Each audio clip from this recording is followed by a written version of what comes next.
दर्शकबिन नमस्कार, स्वागत छ कार्यक्रम माउन्टेन संवाद। आजको माउन्टेन संवाद विशेष माउन्टेन संवाद परेको छ। आज होलीको दिन देशभरि होलीले अब बिस्तारै आज रङ्गी बिरङ्गी सबै नेपालीलाई बनाउनेछ। यो होलीले साँच्चीकै आजका दिनदेखि नै सबैलाई खुसी बनाओस्, सबैलाई यस्तै रङ जस्तै उत्साहित बनाओस्, खुसियाली ल्याओस् भन्दै माउन्टेन टेलिभिजन परिवार सबैलाई होलीको विशेष शुभकामना प्रदान गर्न चाहन्छ। र आज यो अवसरमा हामीले विशेष व्यक्तित्वलाई जोडेका छौँ। अझ यो होलीलाई सभ्य र भव्य बनाउनको लागि आज हामी एउटा विशेष व्यक्तित्वसँग संवाद दिनेछौँ। उहाँको नेपाली सङ्गीत जगतमा, नेपालको कलाकारिता क्षेत्रमा जुन किसिमको योगदान छ, पक्कै पनि त्यो सदाबहार छ, स्मरणीय छ र भविष्यमा पनि त्यो योगदान उहाँको कदर र सम्मान योग्य रहनेछ। आज यो विशेष अवसरमा उहाँको योगदान, उहाँको मेहनत सङ्गीत क्षेत्रमा लाई कदर गर्दै आज यो होलीको दिनलाई विशेष अवसर पारेर उहाँसँग हामी संवाद गर्न पुगिरहेका छौँ। आजका विशेष अतिथि हुनुहुन्छ जसले हाम्रो सङ्गीत क्षेत्रमा लामो समयदेखि योगदान दिइराख्नु भएको छ, अझै पनि उहाँको योगदान जारी छ। र आज यी प्रभावशाली वरिष्ठ व्यक्तित्व हामीसँग जोडिनु भएको छ। वरिष्ठ गायक तथा कलाकार र उहाँले धेरै क्षेत्रमा योगदान पुर्याउनु भएको छ। फिल्मी क्षेत्रमा पनि उहाँको राम्रो योगदान छ। आज हामीसँग जोडिनु भएको छ वरिष्ठ गायक आनन्द कार्की। आज उहाँसँग हामी विशेष संवाद दिनेछौँ यो होलीको विशेष अवसरमा। अब नि आजको संवादमा उहाँलाई जोड्न चाहन्छु। तपाईँलाई स्वागत छ। सर्वप्रथम होलीको शुभकामना माउन्टेन टेलिभिजन परिवार तपाईँलाई प्रदान गर्न चाहन्छु। Thank you so much. मेरो पनि ह्याप्पी होली भन्न चाहन्छु। जति पनि हाम्रा दर्शकहरू जसले माउन्टेन टेलिभिजन हेरेर बस्नुभएको छ र सम्पूर्ण संसारभरि फैलिएका दाजुभाइ दिदीबहिनीहरूमा यो रङको चाड रङ्गीन जस्तै उहाँको जीवन पनि रङ्गीन होस्, यही भन्न चाहन्छु। तपाईँले होलीलाई सम्झिँदाखेरि, मैले सुरुमा प्रश्न त्यसपछि एउटा गीत गाउन लाउँछु, सम्झिँदाखेरि कसरी सम्झिनुहुन्छ यो होलीलाई? अब यो होली वास्तवमा म त लखनऊमा बचपन मेरो लखनऊ बित्यो इन्डियामा, होइन? र त्यहाँ चाहिँ अब एउटा बच्चाहरूको जुन एउटा खुसियाली, उमङ्ग, भाइचारा, भेटघाट, यो प्रकारको किसिमको चाहिँ मैले यसलाई होलीलाई चाहिँ यसरी लिएको छु। र एउटा भव्य र एउटा डिसिप्लिनवाला होली चाहिँ मैले मनाएको छु र साह्रै मनपर्छ। म खास भनौँ भने यो एउटा बच्चा र यङ्गस्टर्सहरूको लागि चाहिँ बढी नै महत्त्वपूर्ण यो क्षण हो। यो तपाईँले म एउटा गीत गाउन लगाउँछु, त्यो तपाईँले गाएको होइन, तर तपाईँले धेरैचोटि गायो गीत एभरेस्ट सेरेटन होटेलमा, गाँजेलु प्याख। त्यो गीत गाउँदाखेरि कस्ता कता चाहिँ कस्तो न्याय गरेको जस्तो लाग्छ, महसुस हुन्छ कि सम्भवतः यो गीत तपाईँले धेरै पटक गाउनुभयो। म यसबाट सुरुवात गर्न चाहन्छु। यो गीत चाहिँ अब सुरुवाती दिनमा मेरो अब गजल काठमाडौँ प्रवेश गरेको बेलामा चाहिँ गजलको समयमा मैले चाहिँ अझ अरू संवाद पनि छ यसमा, म फेरि तपाईँले सोधौँला। ल, यो यसको पछाडि धेरै कुराहरू छन्।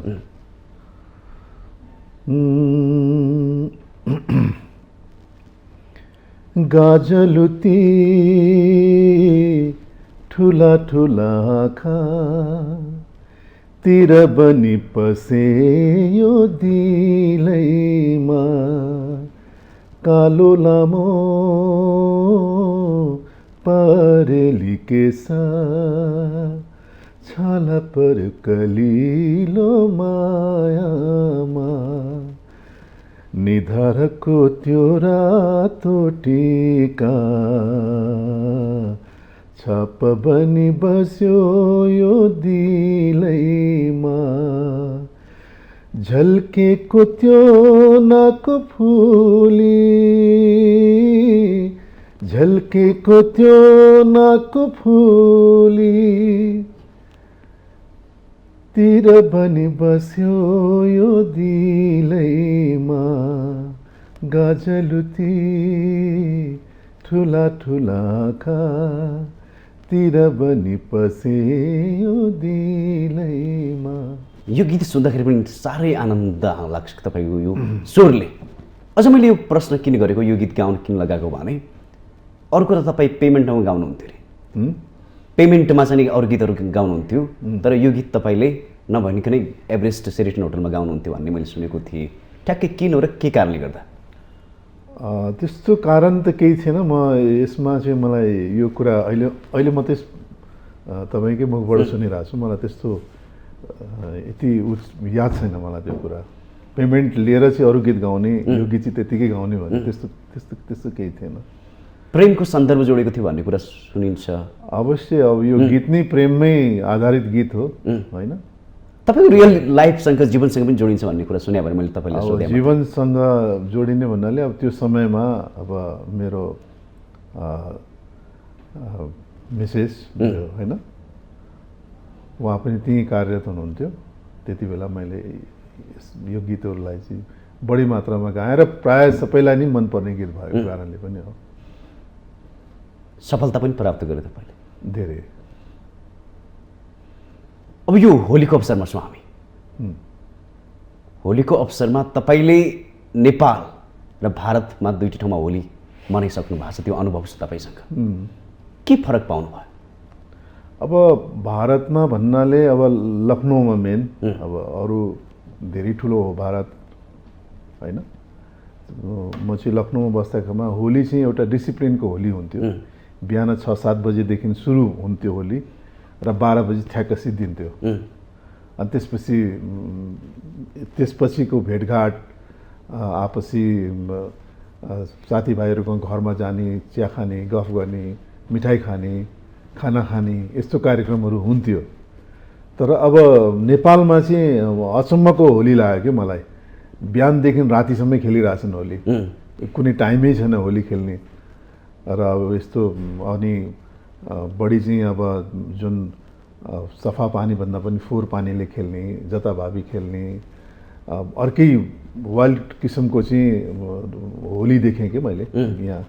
फागु जुन हुन्छ हाम्रो, त्यसलाई चाहिँ एउटा टाइम एउटा भइदिएको भए त्यसको अर्कै महत्त्व, एक प्रकारको एउटा मान्छेलाई, सबैजनालाई चाहिँ एउटा एक प्रकारको हुन्थ्यो, उत्साह अझै बढेर जान्थ्यो। यो त एकदमै वाइल्ड टाइपको भयो कि त्यो नभएको भए हुन्थ्यो जस्तो लाग्छ। किनभने मैले चाहिँ त्यो डिसिप्लिनमा खेलेको भएर मलाई चाहिँ एउटा टाइम हुन्छ नि, त्यो टाइम चाहिँ फिक्स भइदियो हुन्थ्यो जस्तो लाग्थ्यो कि नेपालमा। त्यसो डिसिप्लिन छैन अहिले? डिसिप्लिन चाहिँ छैन एकदमै। अनुशासनमा सबैले आउनुपर्छ नि तपाईँको उदाहरण। हजुर हजुर हो। यो रङ भन्नेको एउटा भाइचारा, एउटा होइन मेलमिलापको हो नि। अब यसमा चाहिँ अलि उश्रृङ्खला अलिक बढी छ होइन, यङ्गस्टर्सहरूमा बढी हुन्छ होइन। त्यो किसिमको नहोस् जस्तो लाग्छ मलाई। अब बेलुन हान्ने, गर्ने होइन, फोहोर पानीले छ्याप्ने, यस्ता कुराहरू हुनु हुँदैन। राम्रो प्रकारले खेल्नुपर्छ घर परिवारमा जहाँ गए पनि। र एउटा टाइम गभर्मेन्टले तोकिदियो भने यति समयसम्म खेल्नुपर्छ भन्ने किसिमको टाइम भइदियो भने अझ राम्रो हुन्थ्यो। तपाईँसँग संवाद त आज हामी धेरै गर्छौँ, तर तपाईँले पहिलोपटक भन्दा पनि धेरै चलेको गीत सन् 1991मा तपाईँले गाएको गीत अत्याधिक रुचाएको सुनमाया, सुन सुन मायाले जोडियो भन्ने गीत। म फेरि यो गीत गाउन अनुरोध गर्न चाहन्छु। यो गीत साह्रै लोकप्रिय थियो, अहिले पनि त्यत्तिकै छ। हजुर। सुन सुन मायालु जोडी हो, मायालु जोडी हो, नचुडाउनु मायाको डोरी हो। वनमा फुल्यो फुल, वनमा फुल्यो फुल, माया जीवनमा नगर्नु है भुल। वनमा फुल्यो फुल, माया जीवनमा नगर्नु है भुल। धेरै चलेको, अहिले पनि त्यत्तिकै सान्दर्भिक छ यो गीत। हजुर एकदम। भविष्यमा पनि रहिरहनेछ, एकदमै रहिरहन्छ। यो जीवनकाल तक एकदम लामो रहिरहने गीत हो यो। तपाईँले थोरै गाउनुहुन्छ तर ती गीतहरू सबै पपुलर छन्, कारण के? अब थोरै त भन्न मिल्दैन, 3000 भन्दा बढी गीत गाइसक्नु भएको छ। गाइसकेको छु। अब सब गीतको पनि आफ्नै भाग्य हुन्छ। मलाई त सबै गीत जति पनि मैले गाएँ, मलाई गाउँछु, म एकदम मेहनत गरेर गाउँछु, फिल गरेर गाउँछु। गीतले के भनेको छ त्यसलाई बुझेर गाउँछु। र सङ्गीतकारले पनि त्यही किसिमको सङ्गीत बनाएर दिनुभएको छ मलाई होइन। उहाँहरूलाई पनि धन्यवाद छ। उहाँले जुन किसिमको उहाँहरूले नै गर्दा म बनेको हो नि त होइन। उहाँको डाइरेक्सनमा मैले गाउनुपर्छ, राम्रो सङ्गीतकारहरूसित काम गर्ने मौका पाएँ। त्यस कारणले पनि होला राम्रो गीत पाउने पनि भाग्य चाहिन्छ त्यसको लागि पनि, त्यो कारणले पनि हुनसक्छ। र मेहनत त आफ्नो ठाउँमा छँदैछ। जुन गीत गाउँछु त्यो मैले फिल गर्छु यो मेरो पहिलो गीत हो र यसलाई मेहनत गरेर गाउनुपर्छ, त्यो किसिम त्यसले पनि हुनसक्छ। अब थोरै तपाईँको म ब्याकग्राउन्ड अर्थात् बाल्यकाल जीवनतिर हजुर, जतिखेर भर्खर तपाईँले सङ्गीत क्षेत्रमा प्रवेश गर्नुभएको थियो त्यो अवस्थालाई जोड्छु। तपाईँको त्यो सिकाइ सबै भारतमा भयो हेर्दाखेरि। तपाईँले केही अवार्ड पनि जित्नु भएको छ जिटिभीले गरेको। हजुर, त्यो प्रभाव हुँदाहुँदै पनि तपाईँ नेपाल किन आउनुभयो? के कारणले तपाईँले नेपालले छोड्यो? नेपाल भन्ने बित्तिकै अर्कै फिल हुन्छ, किनभने म नेपाली हुँ र मेरो जन्म सोलुखुम्बुमा भएको हो। यो माटोमा म हुर्केँ, यसमा खेलेँ। जन्मिने बित्तिकै यहाँ पाइला त मैले आफ्नो नेपालको सोलुखुम्बुको जिल्लामा टेकेको छु नि। त्यस कारणले पनि त्यो एउटा भित्र एउटा धरतीमा भन्छ नि त्यो किसिमको पनि मेरो एउटा ऊ थियो। र अर्को कुरो म्युजिकलाई पनि मैले अब जब म यहाँ आइसकेपछि, भारतमा म्युजिक सिकेर यहाँ आइसकेपछि मैले जुन एउटा माया, एउटा सम्मान, जुन एउटा रेस्पेक्ट आफ्नो घरमा पाएँ, त्यो मलाई एउटा फिल भयो कि मैले आफ्नै घरमै गर्नुपर्छ, जे गर्नुपर्छ आफ्नै छरछिमेकीमै राम्रो काम गरेर देखाउनुपर्छ। अर्काको देशमा गएर हुन पनि सक्ला, नहुन पनि सक्ला, अब गुमनाम भएर बस्नु भएन। अहिले पनि नेपालीहरू धेरै राम्रो राम्रो कामहरू गरेका छन् यो फिल्डमा, म्युजिक फिल्डमा। तिनीहरूको नाम मान्छेलाई थाहा छैन। जो बम्बे इन्डस्ट्री, म्युजिक इन्डस्ट्री होस्, चाहे फिल्म इन्डस्ट्रिज होस्, त्यसमा धेरै नेपालीहरू कार्य गर्छन्, काम गरेका छन्। उनीहरूको नाम त्यति छैन, गुमनाम छ। किनभने कि त्यो आफ्नो देशमा जसरी नाम अगाडि आउँछ त्यो अर्काको देशमा आउन गाह्रो छ। त्यो धेरै कुराले थिचिरहेको हुन्छ। त्यो कुरा पनि मैले मनन गरेँ, मैले फिल गरेँ। या त केही भोलि गएर चाहिँ मैले यो पनि भन्न सक्नुपर्ने हुन्छ कि आई एम द के भन्छ जुन कन्ट्रीमा बस्छु, इन्डियामा बस्यो भने म भारतीय भन्न पनि कुनै बेला बोल्नु पनि पर्ने अवस्था हुन्छ होइन। त्यस कारणले त्यसलाई मनलाई मारेर म भारतीय हुँ भन्ने या म अमेरिकन हुँ भन्ने या म यस्तो भन्न किन भनी मेरो फिलमा आयो। म नेपाली हुँ, नेपालमै बसेर आफ्नै देशको नाम रोशन गर्छु। यहीँ बसेर जुन यहाँको सङ्गीतलाई परिवर्तन गर्छु र जुन ल्याङ्ग्वेज पनि म गाउन सक्छु। भारतीय गीत पनि गाउन सक्छु, हरेक प्रकारको गीतहरू मैले गाएको पनि छ, गाउँछु पनि, तर आफ्नै देशमा बसेर, आफ्नै देशमा। यो सन्दर्भमा मैले किन जोडेँ भने तपाईँले यो पपुलर गीत सुनमाया भन्ने गाउनुभन्दा पहिला 1 वर्ष अगाडि, हजुर 1990तिर होला सम्भवतः, ब्रिटिसमा भएको जिटिभीले गरेको अवार्डमा तपाईँ नै सफल हुनुभयो, प्रथम हुनुभयो। त्यो कुराले प्रभाव पारे कि पारेन? त्यसमा धेरै भारत लगायत अन्य देशका पनि कलाकारहरूको चाहिँ धेरै थिए। त्यो घटना थोरै सुनौँ पनि। अब त्यो एउटा जिटिभीको भर्खर कार्यक्रम सुरुवात भएको थियो र पपुलर भइसकेको कार्यक्रम हो। तर हाम्रो नेपालमा पनि आएर चाहिँ एउटा सार्कको चाहिँ एउटा कार्यक्रम गर्ने, जुन एसियन कन्ट्रीको चाहिँ अब जुन आफ्नो उनीहरूको ल्याङ्ग्वेज, हिन्दी ल्याङ्ग्वेज भनेपछि त हरेक ठाउँमा चाहिँ प्रायः चाहिँ मान्छेले त्यो गीत सङ्गीतलाई मन पराएको छ, यति पपुलर उनीहरूले बनाएको छ आफ्नो सङ्गीतलाई। र यो हाम्रो सङ्गीतलाई चाहिँ कुन कुन देशमा चाहिँ पपुलर छ भन्ने किसिमको पनि उनीहरूको एउटा थियो जस्तो लाग्छ मलाई। र त्यस कारणले चाहिँ नेपालमा पनि हिन्दी गीतहरूको एकदम प्रभाव राम्रो छ। पाकिस्तानमा भयो, अब जहाँ जहाँ इन्डियन सङ्ग्सहरूको हुन्छ र त्यहाँ कति कलाकारहरू छन् त तिनीहरूलाई समेटेर एउटा कार्यक्रम गर्ने भन्ने किसिमको आयोजना गरेर चाहिँ बेलायतमा यसको कार्यक्रम आयोजना गरेको थियो। त्यसमा मलाई पनि उहाँले इन्भाइट गर्नुभयो, म पनि गएँ। र त्यही सिलसिलामा चाहिँ अब भर्खर हाम्रो प्रख्यात गायक सोनू निगमले चाहिँ होस्ट गर्नुभएको थियो त्यति बेला, र म त्यसमा पार्टिसिपेट गरेका थिएँ। र संसारको भनौँ न राम्रो राम्रो दिग्गज कलाकारहरूको भेटघाट, एउटा भनौँ न एउटा सम्मेलनै जस्तो थियो। र त्यसमा अब नेपालले आफ्नो एउटा स्थान पाएपछि त्यो स्वाभाविक हो कि एकदम खुसीको क्षण थियो, रमाइलो क्षण थियो र नेपालसित अब त्यही किसिमको चाहिँ एउटा भाइचारा थियो र मैले पनि त्यस किसिमले चाहिँ मैले उहाँकै ल्याङ्ग्वेजको गीत उहाँहरूभन्दा बेस्ट गाइदिएपछि उहाँहरू बढी नै खुसी हुनुभयो। उहाँलाई थाहा भएन कि म पनि इन्डियामा बसेर सिकेको भनेर। त्यो एउटा रमाइलो क्षण भएको थियो र त्यो देशको सफलता, हाम्रो देशको सफलता, देशको अवश्य सफलता धेरै। तपाईँले त्यो कल्पना त गर्नु भएको थिएन होला? मैले कल्पनै गरेको थिएँ। म जस्ट एउटा त्यसमा भाग मात्रै लिएको हो। यस्तो होला भन्ने थाहा थिएन मलाई, तर मलाई कन्फिडेन्स के थियो भने कि आइ एम द बेस्ट, राम्रो दिन सक्छु। त्यसले राम्रो मात्रै, किनभने मैले किनभने भारतमा पनि मैले केही समय जब स्कुलमा त्यहाँ पढिरहेको थिएँ, म्युजिक सिकिरहेको थिएँ, त्यति बेला पनि मैले जहाँ सो गर्थेँ म उनीहरू त्यही ल्याङ्ग्वेजमा हिन्दी गीतहरूमा बेस्ट पर्फर्मेन्स हुन्थ्यो, बेस्ट सिङ्गर नै एवार्डहरू जहाँ पनि मैले जितेको थिएँ त्यहाँ। मैले त्यही भएर अघि पनि सोधेँ, यही सन्दर्भ भए भएर अरू गायकहरू पनि ठुलो इन्डस्ट्रीमा जान चाहन्छन्, अहिले पनि त्यो लहर छ। तपाईँले त्यत्रो अफर पाउँदै सबैसँग परिचय हुँदै नेपाल फर्किनु भयो, अहिले पनि धेरै जाने क्रममा छन्, उहाँहरूलाई के भन्नुहुन्छ त्यसो भए? अब म चाहिँ भन्छु जुन आफ्नो घरमा सम्मान छ त्यो बाहिर हुन धेरै गाह्रो छ।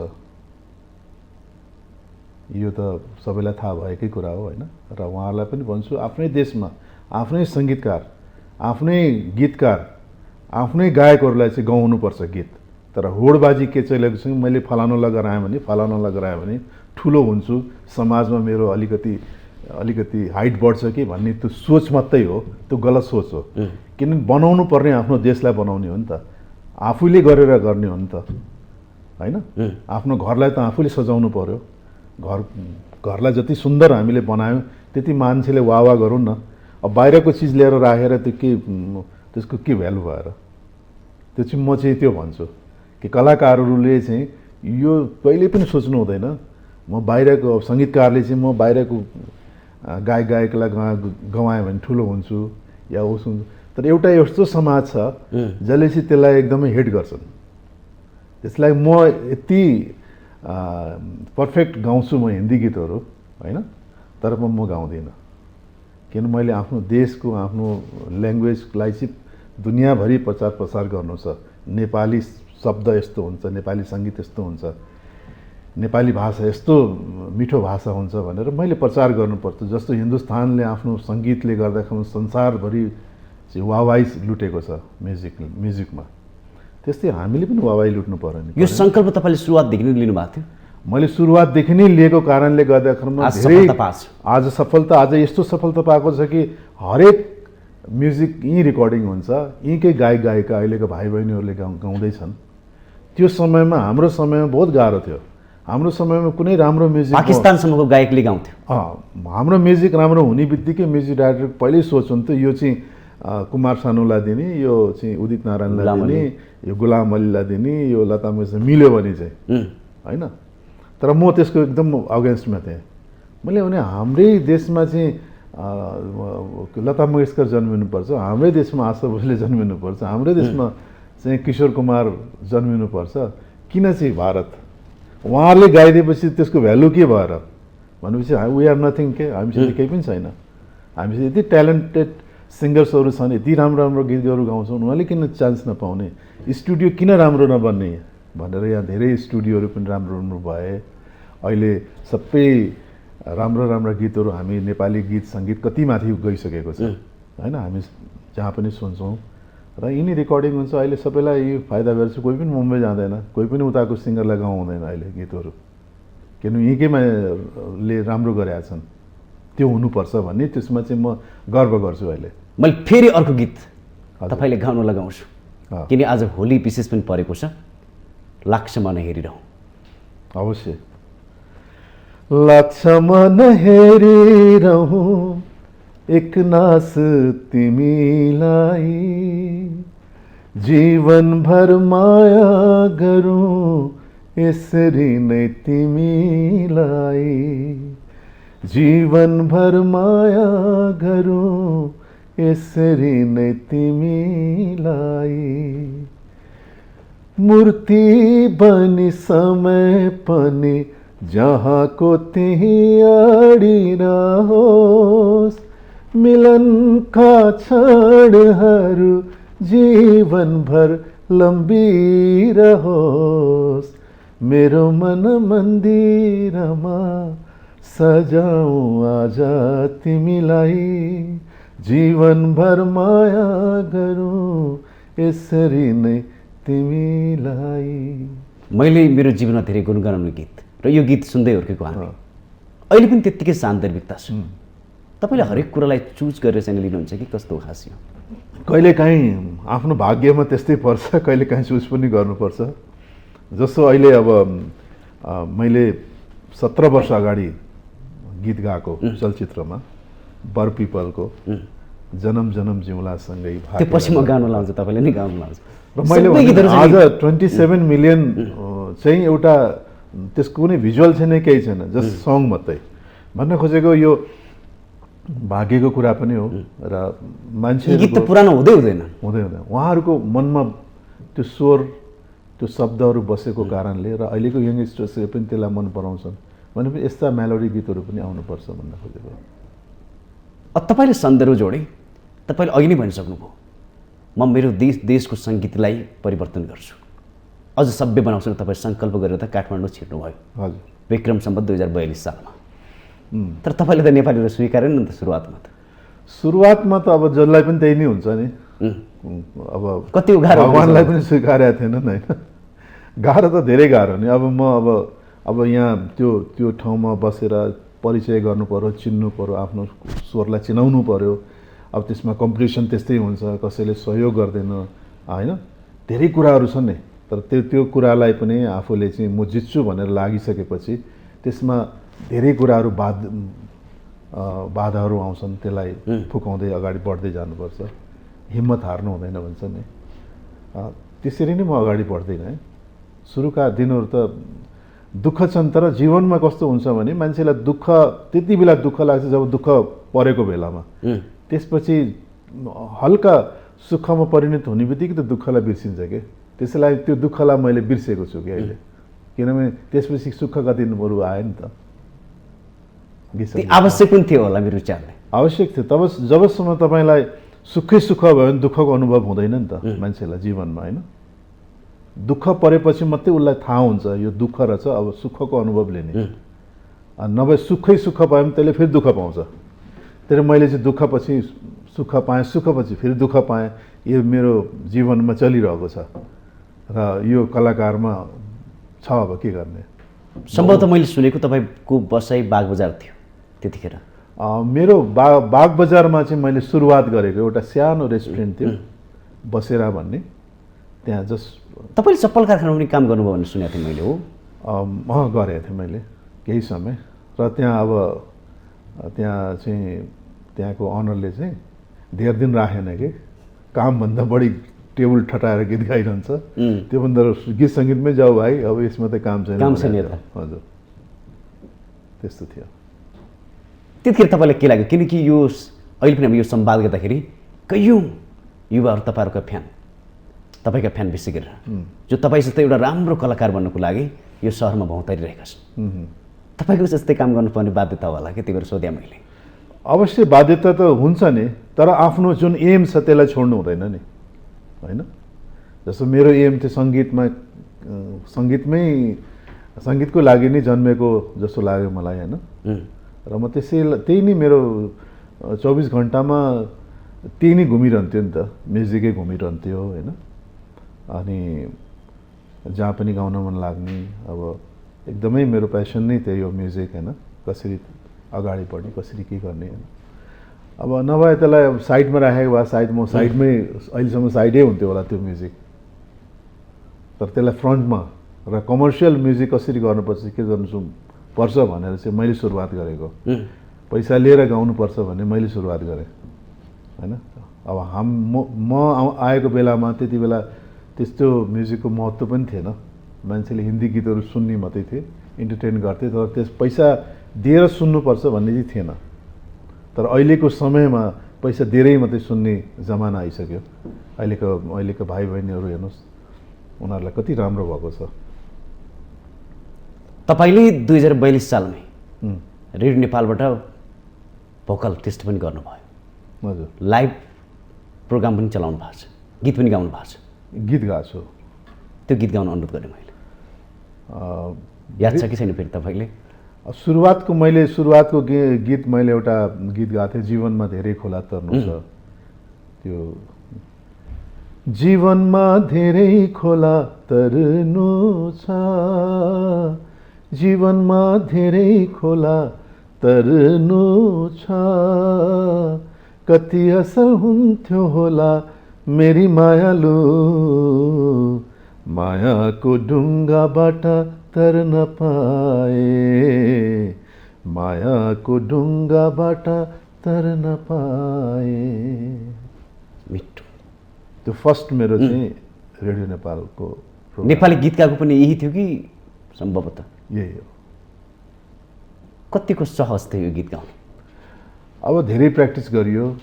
अब गाउने त अब गाइरहेको हो, तर रेडियोमा के भन्छ माइकको अगाडि उभिएर कोठाभित्र म्युजिसियन्सहरूसित लाइभ गाउनु भनेको चाहिँ वान टेक, त्यो पनि वान टेक ओके गर्नुपर्ने, त्यसको लागि चाहिँ एकदमै प्र्याक्टिस हुनुपर्छ, सुरुमा गाउनुपर्छ होइन। नेपालीमा अभ्यास छैन, अभ्यास छैन त्यसलाई, त्यो टोनलाई, किनभने टोन अब कलाकार भइसकेपछि उसलाई कसैले सङ्गीतकारले गाएको छ भने सङ्गीतकारको टोन, सङ्गीतकारको स्टाइलहरूलाई चाहिँ कपी गर्ने हो।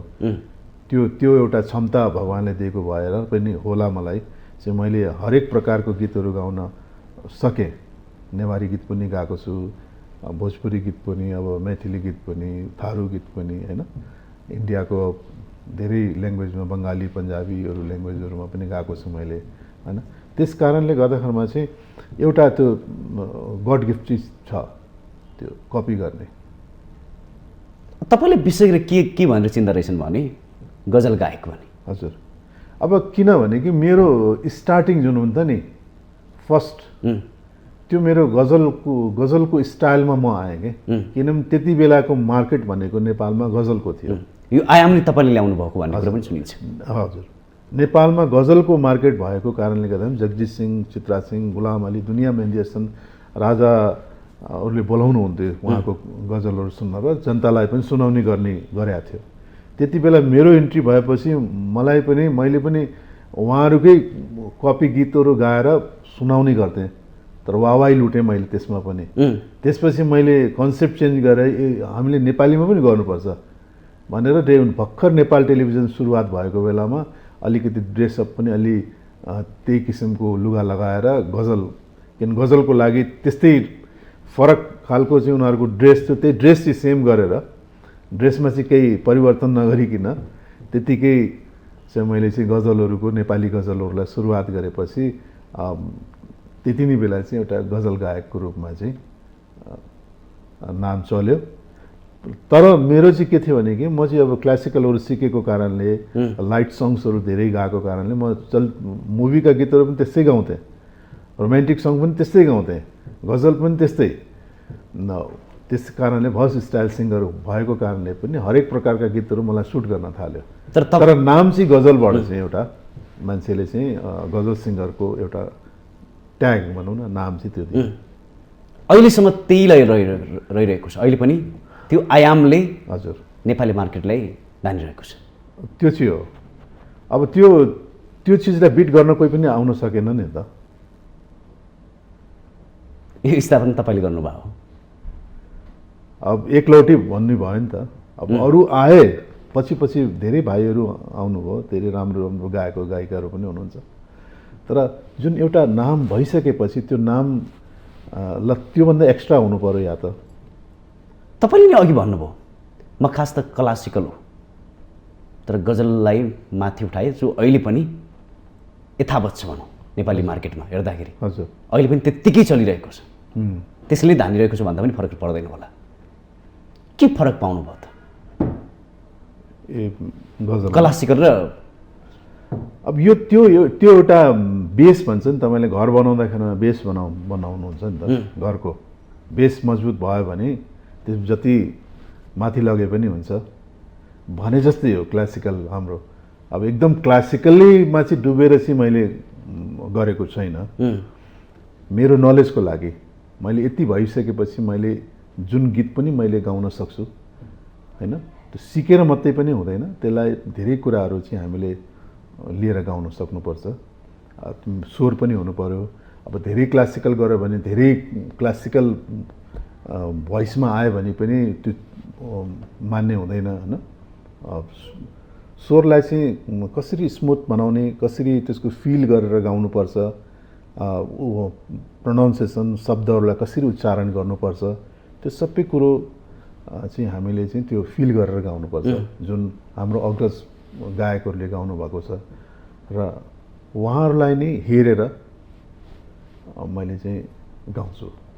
र अब त्यो जुन मैले गाना गाएँ, मेरो गायकी श्रोता दर्शक र जनताले मन पराएपछि, जब जनताले मन पराएपछि त्यो अर्कै हुन्छ। त्यो त भन्नै पर्दैन, यो त यथार्थ हो। अहिले पनि तपाईँको भोकलको हजुर सम्मान नगर्ने सम्भवतः कोही नहोला। सबैले धेरै माया गर्नुहुन्छ तपाईँको मेहनत, तपाईँको यो स्वरको, त्यो रहिरहनु पनि छ। अब फेरि मैले एउटा गीत गाउन अनुरोध गरेँ, जनम जनम। त्यसले पनि धेरै चर्चा परिचर्चा कमायो र अहिले पनि त्यत्तिकै सान्दर्भिकता छ यो गीतको। हजुर फेरि गाउन अनुरोध गरेँ। यसको लागि चाहिँ अब सङ्गीतकार मुजित बास्कोटा दाइलाई सम्झिन चाहन्छु र लक्ष्मीनाथ शर्मा जसले लेख्नुभयो र मलाई पहिले साथ दिनुभएको त्यो सुनिता सुब्बाजीले र पछिल्लोमा चाहिँ अहिलेको जेनेरेसनको गायिका मिलन अमात्य, हजुर, उहाँले साथ दिनुभयो। स्वर्गीय श्री कृष्णजीको अभिनयको र यो पहिले पनि त्यति नै चर्चित थियो। अब यसमा श्री कृष्णजी पूजाजीले यसमा चाहिँ सुगन्ध थपिदिनु भएको थियो र त्यसको सुटिङ पनि साह्रै राम्रो थियो र सिनहरू पनि त्यत्तिकै राम्रा थिए र त्यत्तिकै पपुलर थियो त्यति बेला पनि, र अहिले फेरि त्योभन्दा बेसी पपुलर भएको छ। जनम जनम जिउला सँगै, जनम जनम जिउला सँगै, भाकेर बरपिपलु, यो तन दिए यो मन दिए, यो तन दिए यो मन दिए, तिमीलाई ए मायालु, छोएर बरपिपलु, भाकेर बरपिपलु। अहिले पनि त्यत्तिकै लोकप्रिय छ, अत्याधिक मन परायो गीत त्यतिखेरको। अहिले पनि राम्रै पपुलारिटी छ यसको, यो गीतको। सदाबहार गीत भन्दा फरक नपर्ला एकदम। अब थोरै पाटो परिवर्तन गरे, हामीले संवाद गायकको मात्रै गऱ्यौँ। तपाईँले योभन्दा अरू क्षेत्रमा पनि प्रवेश गर्नु भएको छ। कलाकार भन्ने फिल्ममा तपाईँले नायकको रूपमा पनि भूमिका खेल्नु भएको छ। कसरी जोडिनु भयो? अब साथीभाइहरूले 92-93 को कुरा होला सायद, साथीभाइहरूले गर्नुपर्छ भनेपछि उनीहरूको लागि मैले गरेँ काम। के फरक पाउनु भयो त अभिनय गर्नु र? गाह्रो छ अभिनय गर्नु। हुन त अब उहाँहरूलाई पनि हाम्रो गीत सङ्गीतको लागि गाह्रै हुन्छ होला होइन। अब मलाई गाह्रो पनि लाग्यो, अब किनभने त्यसको लागि धेरै कुराहरू चाहिन्छ। त्यत्तिकै अभिनेता हुन सक्दैन मान्छे होइन, क्वालिटी पनि चाहिन्छ। र जुन क्वालिटी मेरो म्युजिकमा छ त्यो क्वालिटी म त्यहाँ दिन नसक्नु होइन, त्यो एक्सेप्ट जनताले गरेन भने गाह्रो हुन्छ भनेर आफै जुन चिजमा एक्सेप्ट गरेको छ त्यतितिर लागेर काम गर्नुपर्छ। तर फेरि धेरै कुराहरू छन् कला क्षेत्रमा, भूमिकाहरू कस्ता कस्ता भूमिकाहरू गर्नुपर्छ, कामहरू होइन। र त्यो गर्नको लागि पनि ठुलो आँट चाहिन्छ। कहिलेकाहीँ चोरको भूमिका पनि गर्नुपर्छ, डाकुको भूमिका पनि गर्नुपर्छ। त्यो भूमिका हो नि, तर जनताले अर्कै नजरले पनि हेर्छन् होइन। सोझा जनता छन्, उनीहरूले जस्तो जे प्ले गराएछ उनीहरूले रियालिटी त्यही हो भनेर सोध्छन् होइन। मैले धेरै कुराहरूको अनुभव गरेको कारणले पनि सङ्गीत क्षेत्र फेरि सच हो, सङ्गीत सच हो, झुट होइन। र कला क्षेत्र यो चलचित्र क्षेत्र फेरि त्यसमा झुटै झुट छ, सत्यता छैन। सत्यता छैन। योभन्दा बाहेक पनि तपाईँले खेल्नुभयो होला, मैले सम्भवतः सुरुवात भएर मैले त्यो जोडेँ, कलाकारिता भन्ने फिल्ममा तपाईँले खेल्नु भएको छ, कलाकार भन्ने फिल्ममा। हजुर। त्यसपछि पनि तपाईँले कतिमा खेल्नुभयो? धेरै खेलेँ मैले, जस्तो अब टेलिचलचित्रहरू भए, जस्तो अब के भन्छ सुर बेसुर भन्नेमा हाम्रो हरिवंश दाई, मदन कृष्ण दाईको उसमा पनि खेलेँ मैले। त्यो पनि राम्रै पपुलर सिरियल थियो होइन।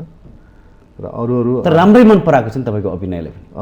एकदमै, तर म्युजिक जस्तो होइन। मैले भने नि त्यो त सर्वोत्कृष्टै भइहाल्यो नि त्यो त। तपाईँले धेरै देशलाई जित्नु भएको भन्ने कुरा इतिहास छ, त्यो त खडा हामीसँग। पाकिस्तान, भारत लगायत धेरै देशका गायकहरूलाई 90तिर नै उछिन्नु भएको थियो भनेपछि त्यसलाई त हामीले व्याख्या गरेर साध्य नहोला। तर जुन नायकी भूमिका तपाईँले निर्वाह गर्नुभयो अभिनयमा, नृत्यमा पनि, त्यो पनि राम्रो छ। Thank you so much. कसरी सम्भव भयो? अब त्यही मैले भन्न खोजेको नि, अब त्यो मन पराइदिनु पनि मेरो भाग्य हो, सौभाग्य होइन। चान्स पाउनु पनि, काम गर्नु पनि, यो सबै जे लेखा जोखा छ त्यो हुँदै जान्छ लाइफमा, तर त्यो ठाउँबाट चाहिँ हट्नु हुँदैन। तपाईँले लेख्नु भयो कि लेखेर पाउनु भयो? होइन, भविष्यमा पनि पाउन सक्छु। अब त्यो कसैको नजरमा यसलाई मैले यो रोलमा लिएँ भने राम्रो हुन्छ यहाँ, किनभने भारतमा चाहिँ सर्च गर्ने बानी छ, यो फेसलाई लियो भने या यसलाई एक्टिङ सिकाएर हुन्छ कि गरेर हुन्छ कि गराउनुपर्छ भने। तर हामी कहाँ त्यस्तो खोजी नीति चाहिँ हुँदैन। पुग्यो भने चाहिँ हुन्छ, तर खोजी नीति त्यति कमै छ। भारतमा पनि मलाई अफर आएको छ एउटा, म र हाम्रो पप गायक भाइ निमा रुम्बा, उहाँलाई र मलाई एउटा अफर आएको थियो अमिताभ बच्चन जीको चाहिँ मुभीमा, र यस्तो फेस चाहियो भनेपछि त्यसमा सिलेक्ट गराएर छन्। र यहाँ चाहिँ कुराकानी पनि आएको थियो, तर अनफर्चुनेटली अब त्यो कार्य अगाडि बढ्न सकेको छैन। बढ्यो भने चाहिँ सायद भोलिको दिनमा चाहिँ त्यहाँ पनि आउन सक्छु। त्यो भाग्यको कुरा फेरि, लकको कुरा हो। लकको कुरा। तपाईँ पनि लकमा विश्वास गर्नुहुन्छ? एकदमै लकमा। अब मेहनत त आफ्नो ठाउँमा छ, मेहनत त गर्नै पर्छ। हेर्नुहोस्, त्यसमाथि लक पनि छन्। अब मैले यिनी नेपालमै एकदमै राम्रो राम्रो गायक गायिकाहरू छन्, गाउँछन् पनि। मभन्दा धेरै राम्रो गाउने गायक गायिकाहरू पनि छन्, तर उनीहरू आउन नसकेको कारण पनि धेरै लकको कारण पनि हो, राम्रो गीत सङ्गीत नपाएको कारणले पनि छ के। फेरि प्रश्न गरेँ त्यसो भए म यसैमा, हजुर, धेरै राम्रा व्यक्तिहरू पनि, सबै कुराले भरिपूर्ण व्यक्तिहरू पनि असफल भइरहेका हुन्छन्, कारण के? तपाईँको अनुभव राम्रो छ। अब मैले त्यही भने नि लकको कुरा हो।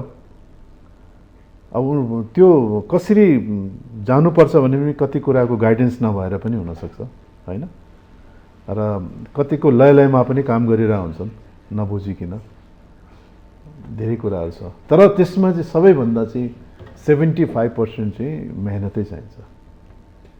तपाईँबाट सबैले सिकेको कुरा हजुर, र मैले सुनेको कुरा पनि, तपाईँको शालीनता, तपाईँको इमान्दारिता र आफ्नो कामप्रतिको लगनशीलताले यो उचाइ प्राप्त गरेको हो भन्ने पनि संवाद सुनिन्छ। यथार्थ हो?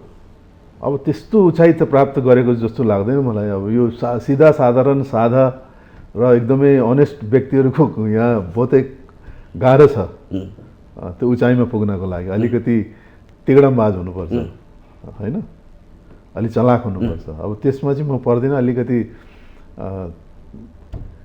त्यस कारणले पनि म चाहिँ त्यस्तो बिग्न चाहिँ होइन, म एभरेजमा छु। त्यो तपाईँको भन्ने पाटो रह्यो। हजुर, आम जनताले तपाईँलाई सर्वोच्चमा नै राखेका छन्, शिखरमै राखेका छन्। एकदम एकदम त्यो मेरो एकदमै भाग्य चाहिँ उहाँहरूले त्यसरी माया गरिदिनु भएको छ। उहाँलेकै कारणले चाहिँ अहिलेसम्म पनि म बाँचिरहेको छु, गरिरहेको छु, इन्टरटेन दिइरहेको छु उहाँहरूलाई होइन। त्यही उहाँकै आशीर्वाद सधैँ म प्रति रहोस् यसरी नै। मैले सोधेँ यसको जवाब अघि पनि गरिहालेँ प्रश्न। हजुर, के कारणले गर्दा तपाईँ सफल भन्नाले एउटा डिसिप्लिनमा चाहिँ मान्छेले आफूलाई एउटा जब एउटा स्थान पाइसकेपछि त्यो स्थानको रिस्पेक्ट गर्न सिक्नुपर्छ जस्तो लाग्छ मलाई। जस्तो मलाई एउटा कलाकार भनेर चिनिसकेपछि, एउटा गायक भनेर एउटा सम्मान दिइसकेपछि त्यो सम्मानको कारणले गर्दाखेरिमा धेरै कुराहरू मैले त्याग्नुपर्छ, आफ्ना कुराहरूलाई।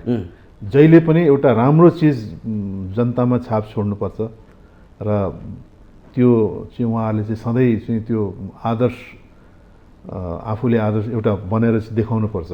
उनीहरूले चाहिँ त्यो कुराहरू चाहिँ मैले अब अरूको कुराहरू पनि सुन्छु, पढ्छु। जति संसारमा ठुला ठुला मान्छेहरू भएर अहिलेसम्म पनि उनीहरूको फलोवर्स छन्, उनीहरूको पछाडि मान्छे भागेका छन्, यस्तो बन्न पाऊँ उस्तो बन्न पाऊँ, कसरी भयो त उनीहरूको आचरणदेखि उनीहरूको कुराहरूदेखि लिएर सबै कुराहरूलाई डिसिप्लिनमा राखेर हामीले अगाडि बढाउनुपर्छ। गीत मात्रै गाएर हुँदैन, मेरो स्वर छ म गाउँछु मात्रै भएर त्यसलाई चाहिँ उच्च स्थायीमा पुर्याउँदैन। धेरै कुराहरूले चाहिँ उसलाई चाहिँ परिपक्व बनाएर चाहिँ त्यो किसिमले चाहिँ लिएर जान्छ, होइन? अब हामीसँग धेरै टाइम त छैन। हजुर, मैले अन्तिममा एउटा गीत गाउन अनुरोध गरेँ, त्यसपछि हामी अन्तिमतिर जान्छौँ। यी हल्ला हुन् तिमीले सुनेका, यो गीत गाउन अनुरोध गरेँ, त्यसपछि हामी अहिले मैले कुरा गरेको हल्ला होइन, फेरि यो सत्य हो। सत्य। यी हल्लाहरू हुन् तिमीले सुनेका, कसैसँग मैले मुटु साट्या छैन, नपत्याए हेर चिरेर यो छाती, तिमीलाई कहिले मैले ढाट्या छैन। धेरै मिठो भनेर साध्य छैन। हजुर, सबै गीत राम्रा छन् तपाईँले। अब यो गीत चाहिँ मेरो टर्निङ पोइन्ट मेरो लाइफको, र यसपछि चाहिँ मैले चलचित्रमा गीत गाउने मौका पाएँ। त्योभन्दा पहिले चाहिँ पुरै छाप थियो गजल मात्रै, क्लासिकल गजल मात्रै गाउँछ भनेर। जब दीपक जङ्गम सर र हाम्रो कृष्णहरि बराल सरले चाहिँ यो गीत दिनुभयो, त्यसपछि मेरो लाइफको परिवर्तन भयो। अब अन्त्यमा हजुर, होली विशेषमा सबैले के भन्न चाहनुहुन्छ? होली विशेषमा यही भन्न चाहन्छु कि राम्रो गरी होली मनाउनुहोस्, होइन? अब दारू सारू नखानुहोस्, रमाइलो जुस पिएर चाहिँ होली मनाउनुहोस् र जताभावी नगर्नुहोस्। जताभावी अब गाडी, अब बाटो खाली हुन्छ, स्पिडमा गाडी चलाइरहेको हुन्छ, त्यसो पनि नगर्नुहोस्। धेरै घटनाहरू सुनिएको छ। एकदमै अघि पनि मैले भने नि, एकदमै सभ्य किसिमले चाहिँ होली खेल्नुहोस् यसपालिको होली। र अहिले अब यस्तो महामारी भर्खर कम हुँदैछ, यति कम भइसकेको छैन, त्यसको लागि मास्कको प्रयोग गर्नुहोस्, लगाउनुहोस् र आफ्नो सुरक्षा आफै गर्नुहोस्। यही भन्न चाहन्छु। सधैँ सबैको जय होस्, नेपालीजनको जय होस्, होइन? सबैको माया यसरी नै रहिरहोस् एक आपसमा, र यसरी नै हामी चाहिँ आफ्नो देशलाई आफ्नो अगाडि लिएर जाउँ, परिवर्तन गर्दै जाउँ भन्न चाहन्छु। ह्याप्पी होली सबैजनालाई। हस्, पक्कै पनि। अनि तपाईँले भने जस्तै माउन्टेन टेलिभिजन परिवार पनि तपाईँलाई होलीको शुभकामना प्रदान गर्न चाहन्छ। र माउन्टेन टेलिभिजन परिवारलाई पनि, र जति पनि यहाँ हाम्रो भाइ बहिनीहरू टेक्निसियनहरू हुनुहुन्छ जसले मलाई राम्रो देखाइरहनु भएको छ, सबैजनालाई चाहिँ एकदमै हृदयदेखि धन्यवाद दिन चाहन्छु। वन्स अगेन ह्याप्पी होली भन्न चाहन्छु। फेरि पनि उत्तर प्रगतिको कामना।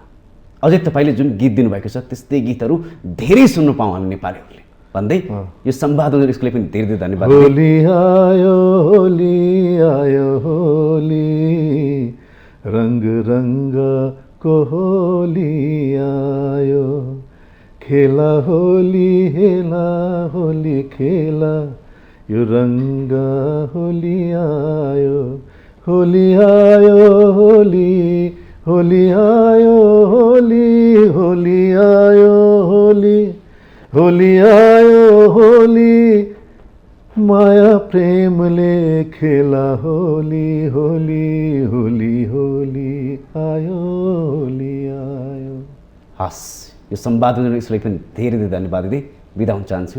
नमस्कार। नमस्कार, थ्याङ्क यू।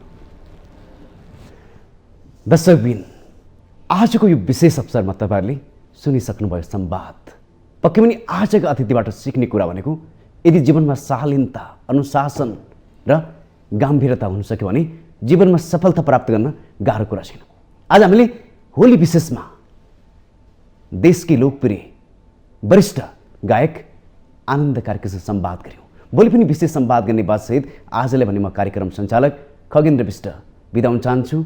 नमस्कार।